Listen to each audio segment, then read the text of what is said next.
በስተመጨረሻም እንግዲህ መሀሌት ተዋረደች ማለት ነው። ከዚህ በፊት ሰውየውን ቪዲዮ ቀርጻው እንግዲህ ክለቡ ውስጥ አብሬው አድራለሁ ብላ እሱም ባለ ሀብት ነውና እንግዲህ ሰውየው ክለብ ውስጥ ያለው ሰውዬ እልም ያለ ባለ ሀብት ነው። ከዛም አብሬክ አድራለሁ ብላ እንግዲህ ያው ሴተኛ አዳሪ ነበር የምትሰራው። ከዛ ሰውየውን ሸውደው ካሜራ ደብቃ ቪዲዮ ቀረጸችው ማለት ነው። ከዛም በዛም ማስፈራራት ጀመረች። ከዛ በኋላ ይሄንን ቪዲዮ ለቤተሰቦች ነው ይሄ የማሳየው ሚስትና ልጅ እያለ ምን ያልከሰከሰሃል ስትል በዛ በቪዲዮ ማስፈራራት ጀመረች። የምልህን ያክል ገንዘብ ካስገባህልኝ ቪዲዮን አለቀውም አለች። አለበለዛ ለቤተሰቦችህም ሶሻል ሚዲያ ላይ ለቀዋለሁ ብላ አስፈራራችሁ። ሰውየውም 500,000 ብር እፈልጋለሁ፣ ግማሽ ሚሊዮን ብር አስገባ ብላ ስትጠይቀው እሱም ውርደቴ ከሚወጣ ብሎ 500,000 ብር አስገባላት። ግን ታዲያ ሆቴሉን ከሰሰው። እንዴት እንደዚህ አይነት ነገር ይደረጋል? ካሜራ ማስቀመጥ አለባችሁ ተልካሻ ብሎ እንግዲህ ሰውየው ያ ሆቴል ደግሞ የዚህ የነዝና ሰውዬ ነው የካሌብ ነው ማለት ነው። እና ካሌብ ለዝና ስሞታውን አቀረበ። አሁን ለዝና አቀረበ ካሌብ እኛ ሆቴል ውስጥ እኛ ክለብ ውስጥ የሆነ ችግር ተፈጥሯል። ዝና አንተ መቼም ዞር ብለህ አታየውም አይደለ? ምን ተሰራ፣ ምን ተስተካከለ፣ ምን ተበላሸ ብለህ ምንም ቼክ አታደርግም። ስለዚህ እኛ ክለብ ውስጥ የሆነ ሰውዬ በካሜራ ቪዲዮ አስፈራርታ ገንዘብ ተቀብለዋለች። ስለዚህ ያችን ሴት ማን እንደሆነች ፈልገህ አገኝና ተገቢውን ቅጣት ማግኘት አለባት። በደህንነት ካሜራም ደግሞ ታይታለች ተብሏል። ሴትይቱ ማን እንደሆነች አጣርተ ድረስበት። እሺ ካሌብ ብሎ ስልኩን ዘጋ። ከዛም ዝና ወደ ማጣራቱ ገባ። ሲያጣራ መሀሌት ሆና ተገኘች። መሀሌት እንግዲህ ከኤደን ጋራ ኤደንን ጎትጉታ ከብሩክ ጋራ ተኝና ቪዲዮ ቅርጽሽ ላኪልኝ፣ በዛ በቪዲዮ አስፈራራቸዋለሁ እያለች ኤደንን እየመከረቻት ሳለ ዝና ከች ብሎ መጣ። እዚህ ልዝናና መጥቼ እኮ በድንገት አይቼሽ ነው ብሎ አጠገቧ ቁጭ አለ። ከዛም እሱ ስታይ ትርበተበተች። ምን ያርበተብትሻል? ያልኩሽን ብቻ አውሪ በስነ ስርዓት። አንተ ምን ያጉረጠረጠሃል አለችው ልጅቱ። ሄደን እንግዲህ ማን እንደሆነ አላወቀችውም። ስለዚህ ናምን አላት። ኦኬ ባለፈ ልጅ የነገርሽኝ ስሟች ነች? አይ አይደለችም። ደግሞ ከኔ ሌላም ጓደኛ አለሽ? ኧረ አንቺ ጉደኛ ነሽ። በዚህ አይነማ ብዙ የደበቅሽ ነገር አለ። እስቲ ዝም በይ አንቺ። ከዛ በኋላ እንግዲህ ዝና ባለፈው ክለብ ውስጥ የተጭበረበረ ሰው አለ፣ እናንተ ደግሞ እዛ ክለብ ውስጥ ነው የምትሰሩት ተብለዋል አይደለ ሲል መሀሌት በአንድ ጊዜ ድንብርብሯ ወጣ። እንግዲህ መሀሌት በቁጥጥር ስር ውላለች ማለት ነው። ውርደታቸው ወጣ። ልጅቱ ግን ያው መሀሌት የላከቻትን ረስታ ከመድብል ፍቅር ይዟታል። እልም ያለ ፍቅር ይዟታል ከመድብል ማለት ነው። መድብል ደግሞ ያው ትህትና ነው የሚያፈቅረው። እንግዲህ ምንም ማድረግ አይቻልም። ለማንኛውም ኤደን የምትባለዋ እንግዲህ እንደተቸገረ ሰው እንደተጎዳ ሰው ሆና ነበር ብሩክ ቤት አለቃቅሳ የገባችው። የመሀሌት መልእክተኛ መሆኗን ማንም ሰው አላወቀም እስካሁን ማለት ነው። እሷ ብሩክንና ቅድስትን ለማለያየት ነው። ይሄ የመሀሌት ሴራ ነው እና እንግዲህ ምን እንደሚፈጠር ባናውቅም ለአሁኑ ከባድ ነው ማለት ነው። ያው ደግሞ የጠበቃውን ቤተሰቦች አግኝቷል።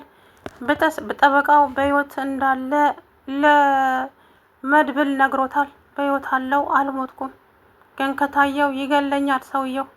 ስለዚህ እባካችሁ ለቤተሰቦቼ መኖሬን ነገራቸው። መድብል እኔ አልሞትኩም፣ አንቅረው ቢተፉኝም ሚጥፉኝ። አንዳንድ ጊዜ የምናደርጋቸው ነገር ይቆያል እንጂ ዘግይተው ዋጋ ማስከፈላቸው አይቀርም። እኔ ደግሞ የሰራሁትን ግፍ እያጨድኩ ነው። ስለዚህ አምላኬ ሆይ እንዴት ነው ይቅር የምትለኝ እያለ ጠበቃው ሞገስ፣ እኔ በጣም ነው ያሳዘነኝ እውነት ለመናገር። እንግዲህ ሞገስ ጎዳና ወጥቷል ማለት ነው። አሁን ላይ ሰውየው የሞተ መስሎታል። ይሄንን ነገር ግን ለሞገስ መነገር አለበት፣ ጠበቃው በህይወት እንዳለ። እስከ መቼ ነው የሚያስፈራራቸው? ግዴታ ጠበቃውና መድብል ተገናኝተው ማውራት አለባቸው። ከዛም የሞገስ ስቃይም ይብቃ፣ የጠበቃውም ስቃይ ያቆማል ማለት ነው። ዝና በቁጥጥር ስር መዋል አለበት። እስከ መቼ እንደዚህ ደረቱን ገልብጦ ይኖራል? ጎበዝ እንዴ! የስንት ሰው እንባ ነው ያለበት? ትትናን አሁን ለአንድ ጊዜ ብቻ ላግኛት፣ ሁለቱንም ኩላሊቷን አውጥቼ ነው ጫካ ውስጥ ምጥላት። አዎ መሞት አለባት ትህትና በህይወት መኖር የለባትም እያለ ካሌብ እንግዲህ እሱ ነው መልእክት የሚያስተላልፍለት ማለት ነው። አታስብ ካሌብ አታስብ፣ የኔ ስራ ነው። አይ አንተ እንደው ደህና ቁም ነገር የምትሰራ አትመስልም እንዴ? አታስብ ትለኛለህ እንዴ? ደግሞ በጣም ትገርማለህ እኮ ዝና፣ አንድም ቁም ነገር የለህም። ትህትና እስከ ዛሬ እንዴት አልያዝካትም? የት እንዳለች እንኳን እኮ አታውቅም። ዝም ብለህ ታወራለህ እንጂ። ለማንኛውም ትህትና መያዝ አለባት፣ ከዛም መሞት አለባት እያለ በዛ በድምፁ እንግዲህ አታስብ ካሌብ፣ የእሷን ነገር በሬጣለሁ እያፈላለግናት ነው፣ ግን ልናገኛት አልቻልንም። ግን ደግሞ ትገኛለች፣ አታስብ እያለ እንግዲህ ዝና ከዛ በኋላ መሀሌት እንግዲህ አንቺ እዛ ቤት የገባሽው መድብልን ልታማልኝ ነው እንዴ? የኔ እኮ ገንዘብ እኔ ጋ እኮ ብዙ ገንዘብ እንዳለሽ እንዳትረሺ። ምን ሆነሻል? እንደዛማ እንዳታደርጊ፣ በገንዘቤማ እንዳታስፈራሪኝ እያለች በነገራችን ላይ ኤደን መድብልን የእውነት የምታፈቅረው ከሆነ እዛ ቤት ማን እንደገባች ሁሉንም ነገር ትናገራለች። እመኑኝ ማለት ነው። መሀሌትን ታጋልጣታለች። ምክንያቱም ፍቅር ያሸንፋላ። እሷ ከመድብል ፍቅር ይዟታል ልጅቱ ማለት ነው። ቅድስትን እኔ ከመድብል ጋር እንድተኝ ነው እንዴ የፈለግኩት? ከብሩክ ጋር ነው እንጂ ከብሩክ ጋር አልጋ ላይ ወጥተሽ መታየት አለብሽ። ከዛ በኋላ ቪዲዮ ትቀርጭና በዛ ቅድስት ማየት አለባት። እሱማ ሰራተኛዬን አግብቶ ከሰራተኛ ጋር አይኖርም። እኔ መሀሌት በህይወት እያለሁ ህይወቱን በሙሉ ሲኦል ነው የማደርገው። ብሩክ እመነኝ፣ እኔ መሀሌት ነኝ የማልሸነፈዋ የማልበገረዋ መሀሌት ጀግናዋ እያለች እንግዲህ ራሷን በራሷ እየሰየመች ከዛ በኋላ እንግዲህ መሀሌት አሁን አቶ ዝና አይኑን ጥሎባታል። እንዴት እንደሚያያት ራሱ በጣም ነው የሚያስፈራውና እንደገና ደግሞ ሉላ እዛ ቤት ተደብቃ እንዳለች ለመሀሌት ነገረቻት። አሁን ሉላ እነ ብሩክ ቤት መኖሯን ካወቀ ዝና የሚፈጠረው ነገር ከባድ ነው። እንግዲህ ቅድስት ሳታያት ሉላ ተደብቃ ሞገስ ጋር ሄዳ ነበረ። ብሩክ ሲፈልጋት የለችም። ቅድስት ስራሽ ምንድን ነው እባክሽ?